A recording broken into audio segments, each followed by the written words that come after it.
जेबी कृपलानी या फिर आचार्य कृपलानी, एक प्रोफेसर जिसने कभी बिहार के छात्रों को पढ़ाया तो कभी इसी बिहार की धरती से राजनीति भी किया।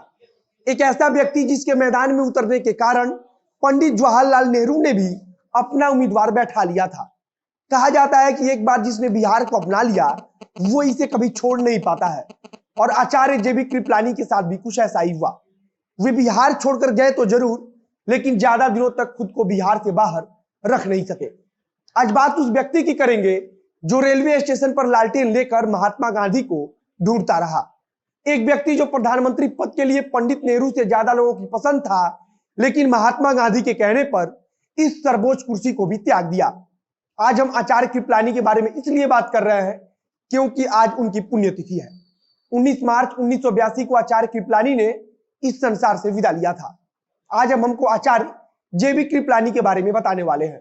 नमस्कार, मेरा नाम है मोहित कुमार सिंह और आप देख रहे हैं जनता जंक्शन का विशेष कार्यक्रम अतीत। आचार्य कृपलानी का नाम जब भी कोई सुनता है तो उसके मन में सम्मान अपने आप ही आ जाता है। देश में बहुत कम ऐसे व्यक्ति हुए जिनका नाम सुनकर हर समुदाय और संप्रदाय के लोगों के मन में सम्मान की भावना रहती है, और मुझे लगता है कि उन दोनों नामों में सरदार पटेल और आचार्य कृपलानी का नाम सदा ऊपर रहेगा। आचार्य कृपलानी का जन्म हैदराबाद में हुआ था, जो मौजूदा समय में पाकिस्तान का हिस्सा है।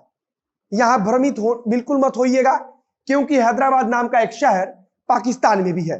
हालांकि जेबी कृपलानी ने उच्च शिक्षा भारत के मुंबई में स्थित विल्सन कॉलेज से किया था। एक बात और ध्यान दीजिएगा कि उस समय भारत और पाकिस्तान जैसा कुछ नहीं था।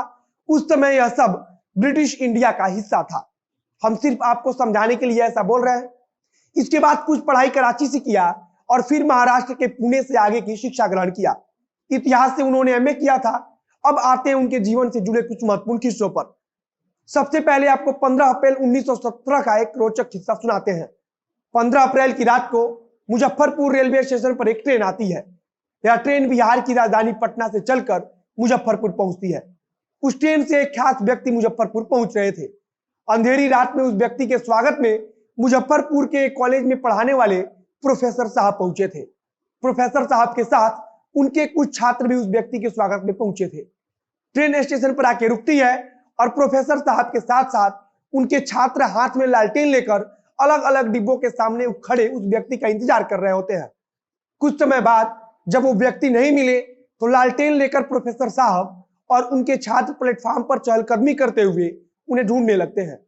उन्हें इस बात का बिल्कुल अंदेशा नहीं होता कि जिस व्यक्ति को हम ढूंढ रहे हैं वो ट्रेन के वीआईपी कोच में नहीं बल्कि तीसरे दर्जे के कोच में बैठकर सफर कर रहा है। उस ट्रेन से महात्मा गांधी उस रात को मुजफ्फरपुर पहुंचते हैं। महात्मा गांधी के साथ राजकुमार शुक्ल भी मौजूद रहते हैं। हमने जिस प्रोफेसर के बारे में बताया वो कोई और नहीं बल्कि मुजफ्फरपुर के कॉलेज में इतिहास शास्त्र के प्रोफेसर आचार्य कृपलानी थे। आज के समय में मुजफ्फरपुर के इस कॉलेज का नाम लंगर सिंह कॉलेज है। यह कृपलानी का महात्मा गांधी से प्रभावित होने का समय था। मुजफ्फरपुर छोड़ने के बाद वे कुछ समय तक बनारस हिंदू विश्वविद्यालय से भी अध्यापन कार्य करते रहे। इसके बाद वे महात्मा गांधी के चंपारण आंदोलन से जुड़े। इस समय वे महात्मा गांधी से बहुत ज्यादा प्रभावित हुए। 1920 के बाद वे गुजरात चले गए। महात्मा गांधी उस समय स्वदेशी शिक्षा आंदोलन को आगे बढ़ा रहे थे। इसी कड़ी में उन्होंने गुजरात के अहमदाबाद में गुजरात विद्यापीठ की स्थापना की। आचार्य कृपलानी को गुजरात विद्यापीठ का प्रधानाचार्य बनाया गया। यहीं से उन्हें आचार्य की उपाधि मिली थी। वे 1927 तक गुजरात विद्यापीठ से जुड़े रहे। इसके साथ साथ वे कांग्रेस के आंदोलनों में भी लगातार हिस्सा लेते रहे। उनका कद लगातार कांग्रेस में आगे बढ़ता गया। बताया जाता है कि उनके संबंध सरदार वल्लभ भाई पटेल और पंडित जवाहरलाल नेहरू से ज्यादा अच्छा नहीं था, लेकिन इसके बावजूद भी वे आजादी के समय भारतीय कांग्रेस पार्टी के अध्यक्ष बन गए। बताया जाता है कि 1946 में जब कांग्रेस पार्टी के प्रेसिडेंट का चुनाव होना था तब 15 सदस्यों में से 12 सदस्यों ने सरदार वल्लभ भाई पटेल के नाम पर मुहर लगाई थी।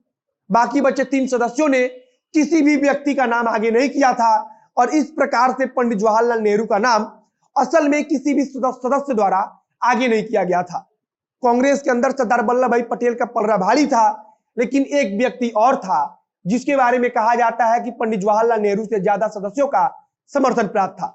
वो व्यक्ति कोई और नहीं बल्कि आचार्य कृपलानी थे। आचार्य कृपलानी महात्मा गांधी की मंशा को भली भांति समझते थे। वे जानते थे कि महात्मा गांधी नेहरू को अध्यक्ष बनाना चाहते हैं।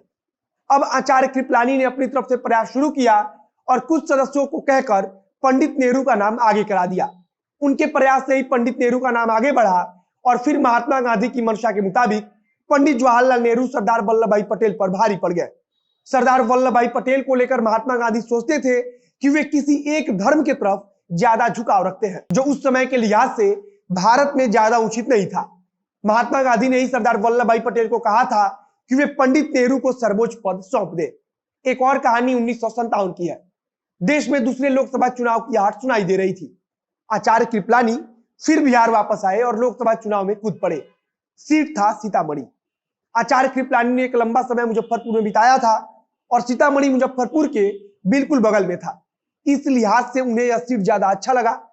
पंडित नेहरू यह बात भली भांति जानते थे कि आचार्य कृपलानी ने 1946 में कांग्रेस के अंदर रहते हुए उनकी कितनी मदद की थी। पंडित नेहरू के मन में आचार्य कृपलानी के लिए बहुत इज्जत थी। पंडित नेहरू को सूचना मिली कि आचार्य कृपलानी बिहार के सीतामढ़ी से चुनावी मैदान में उतर रहे हैं। आचार्य कृपलानी उस समय प्रजा सोशलिस्ट पार्टी की तरफ से उम्मीदवार बनाए गए थे। पंडित नेहरू ने फैसला लिया कि सीतामढ़ी से कांग्रेस पार्टी अपना उम्मीदवार नहीं उतारेगी और आचार्य कृपलानी को एक तरह से मौन समर्थन दे दिया। आचार्य कृपलानी यहां से चुनाव जीतकर संसद भवन में पहुंचे थे। अब वीडियो का अंत करता हूं, लेकिन आपको बता दूं कि सुचेता कृपलानी जो आजाद भारत के किसी राज्य की पहली मुख्यमंत्री बनी, वो इनकी पत्नी थी। आज की कहानी में सिर्फ इतना ही। अगर वीडियो अच्छा लगा हो तो शेयर कीजिए, फेसबुक पर देख रहे हैं तो पेज को लाइक कीजिए, यूट्यूब पर देख रहे हैं तो चैनल को सब्सक्राइब कीजिए। मिलते हैं फिर बहुत जल्द अगले वीडियो में। कैमरे के पीछे खड़े हैं पीयूष चौरसिया और मैं मोहित कुमार सिंह।